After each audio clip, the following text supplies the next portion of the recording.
There's a stupid phenomenon. I hate this. I hate everything online. I hate everything actually right now. I just hate everything. There's the closest I've ever been actually to moving. A misanthrope, is that it?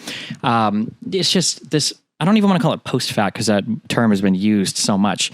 But sometime, okay, we're older here. Yeah, okay, I am. Okay, you go into a place, all right, with a bunch of successful people. You see a young man who's very flashy, and you can tell he needs everybody in that area to know how successful he is, how good he is, how much he's achieved, right? And I think, I don't know, maybe you guys do that at the club, I'm not sure, but from my impression, when I see people like that, it's a huge lack of self-esteem. Self-esteem, okay. Yeah, or self-confidence or self-assuredness. Like everybody has to know how good you're doing. It's really important that everybody knows that. You're gonna do everything you can in order to make people understand that.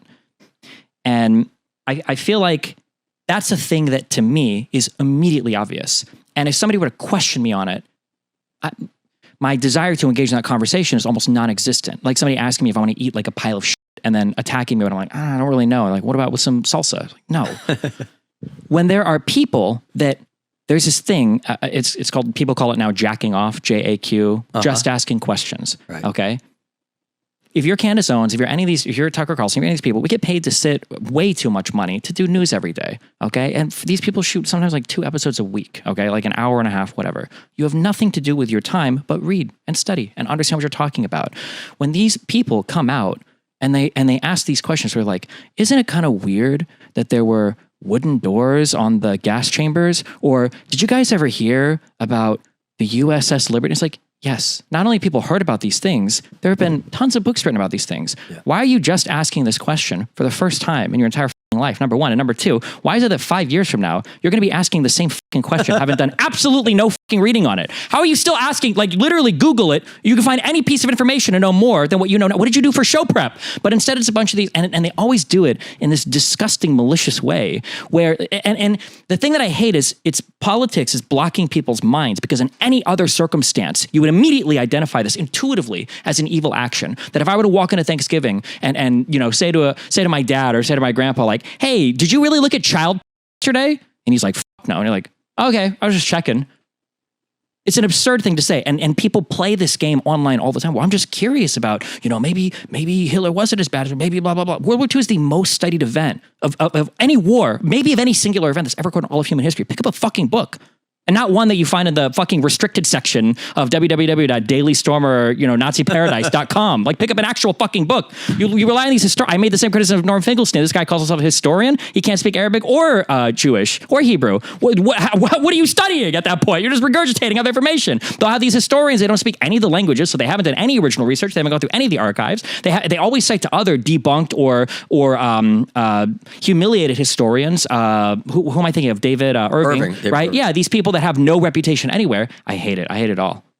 Yeah. Do you agree with me that, and I've been saying this for a long time, the rise of the conspiracy theorists is a really, really serious problem in America right now. They have all the most popular podcasts. They hide behind what I hold dear, which is, free speech and free expression. But, they're actually undermining support for free speech and free expression, because if the people who love free speech are going to, like, for instance, I was going to write something about this. For instance, the Tucker Carlson interview got like 40 million views, where Darryl Cooper says that Churchill was installed by Zionists for a reason. 40 million views, plus however many online, maybe 100 million. And then I questioned him about it, and then he walked it back. And he says, well, no, actually, that maybe wasn't true. It was just conjecture, blah, blah, blah. So now, and that gets 350,000 views. So you're talking about, 200 to 1, 300 to 1 views. Similarly, we on the other side of the spectrum, you saw that there was this affidavit on Twitter that ABC News, a whistleblower, said that Kamala Harris had the questions, right? And Bill Ackman retweets it, and millions and millions of people. And it's not true. I'm sure it's not true. Not only is it not true, how fucking stupid. Like, she knew ahead of time that we were going to be talking about immigration and the economy? Like, how the fuck could she have possibly known? It's such a cope. Oh, my God. Yeah. So it's like, the best defense is a good offense. You know? Always. That's all they do. Yeah. Accusations after accusation. And when the disparity between the offense that gets out there, millions and millions and millions of people hear this stuff and they can't unhear it. And the slight number of people who ever hear that it wasn't true. And that the people who are doing this are the people who are supposedly fighting for free speech. But they're not going to be responsible about it and care about the integrity of the speech that's going out there.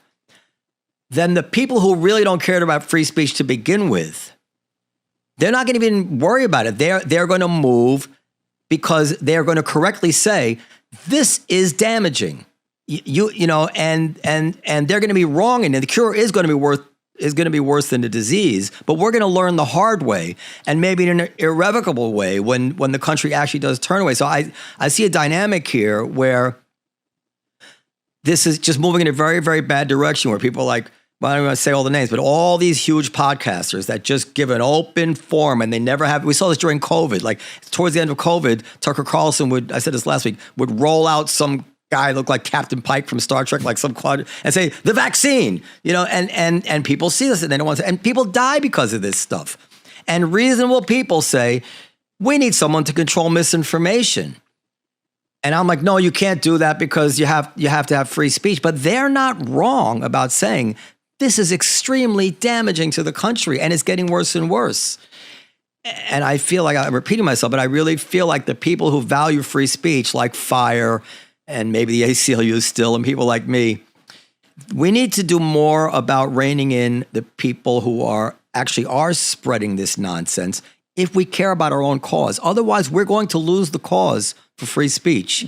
Well, what about... because modern technology is overwhelming the ability for people to get a sense of what's true anymore. But don't you think to a large extent, people that want the truth will seek it out? And people that are happy to accept that Churchill was a villain, that the gas chambers didn't exist, they're already kind of won over. And you know, there are community notes. There are ample opportunity for people to do a little additional research and say, well, that's one point of view, but, you know, I'm going to do a little bit of research to just verify this. I think a lot of people are already won over to that cause, but the people that want more information, there are ways to get it. Yeah, wait. I haven't answered that, but you say. Answer, go ahead. No, you go first. These topics get me so angry. How do you guys feel about guns? Guns? Yeah. I'm agnostic. I don't like guns. Okay. Fucking New Yorker. Okay. What's that? Fucking New Yorker. Okay. Yeah, but I respect that there is a culture of wholesome people who have them as an everyday part of their lives, and they don't bother me. I don't like to see a gun on the street in New York City. Yeah. Okay. I used to do the driving comparison where I would say driving is a privilege, okay? And you have to be careful how you drive or else nobody else is going to want to be on the road with you. But then people will very quickly point out, well, driving isn't a constitutionally guaranteed right, okay? So we're ignoring the whole philosophy. We just want to go right to the fact that it's constitutional. Okay. We have a Second Amendment right in this country to own firearms. No one ever interprets that to mean that you can wield a firearm however you want. There are 4 important rules when dealing with firearms. You treat every firearm like it's loaded. Don't put your finger on the trigger until you're ready to shoot. Don't point it at something that you don't want to destroy. The 4th one people don't say all the time, but be aware of what's beyond your target. So don't like target practice inside your house into drywall because you might kill a neighbor, right? If you ever go to a range and you see somebody improperly handling a firearm, you will never hear a drill guy on the range. You'll never hear a range master say something like, it's okay, we've got more guns out here, so we're safe. He takes the guy and he throws him the fuck out of the range. You're not allowed here anymore. If you can't play right with your firearm, then you get the fuck out because nobody wants to be around you because it's going to be a horrible environment. And we know that when it comes to firearms, and any responsible firearm owner knows that when it comes to firearms. For some reason, we have this very naive thought about speech that freedom of speech is good and that if we just have more of it, the truth will always rise to the top. And it rests on this fundamental assumption that humans are truth-seeking creatures, but we're not. We just find things that make us feel good. And generally that works out in most cases because our senses deliver us things. If a piece of food tastes rotten, we don't eat it. If it tastes good, then it's good. But what about an environment where there's a bunch of food that tastes good? and now we're not restricted to like hunting anymore, like sugar. Well, now we're all fat, right? That's an example of like our senses kind of like betraying us. And the idea that we can look at the internet, and now we all know this, right? Growing up I remember even as a kid, right? Teachers would say things like, you're not going to have a calculator in your pocket all the time. Well, I've actually got a supercomputer in my pocket, so fuck you. And I remember growing up thinking like, man, we don't have to run to either the library, the bookshelf to grab an encyclopedia to look up answers. Everybody in the future is going to know everything because we got all this information at our fingertips. And instead, you have 80% of the Republican Party thinks the last election was rigged. Or you've got people that think that vaccines are going to cause your head to explode, like that Candace retweet that I just saw today. People have to come to grips with the idea that we are not truth-seeking machines. We seek things that make us feel good. And to want to find things that are true, it requires you to like move your mind in a way that you're seeking that, because it's not a natural process. And people, they dress so much bullshit up in these aesthetics of truth, right? I've noticed this, I don't know if you guys have, but anytime you go online, any channel with anything resembling the word truth in it is always the most far-right bullshit propaganda channel in the world. Project Veritas, or, like The Truth Show, or whatever the all of these things, rationality, all of them with these words in it are always the biggest pieces of like propaganda. Truth social. Truth social, true, yeah. Yeah, it's always the worst stuff, and people need to realize that that's not normal, and because people are just so good Although at Project Veritas has had a few... I don't think they have. None? I think every single major investigation that they've done, from Acorn to the abortion people to the almost all of them, I think every single major one, when it was independently verified, was turned out to be... Okay. We can do another episode on that, but... I'll take your word for it. I didn't think that, but go ahead, finish your thought. I mean, well, let me actually... Yeah. There was an obvious to me difference between the gun and the speech example, is that